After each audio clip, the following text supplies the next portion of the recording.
We're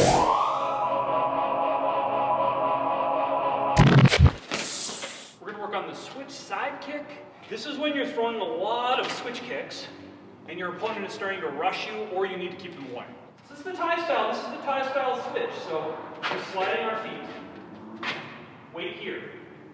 This is weird. This is kind of a technique I use a lot that not many people use. I didn't develop this myself, but I did. This is definitely one of kind of my signature moves. And a lot of people don't know what's happening when I'm doing it.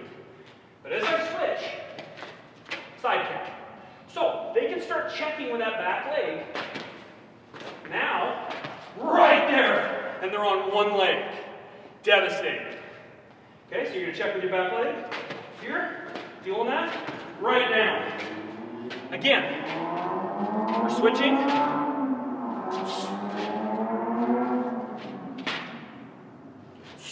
Chamber. You're just doing the switch kick, there you go.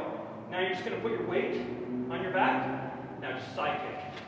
That's it. So when I'm starting to check on this side, okay, for a round kick, yeah, that's it. That's it. I'm sorry, I'll go. We're here. You're just going to the support leg. If Brittany is checking across, check across the front leg.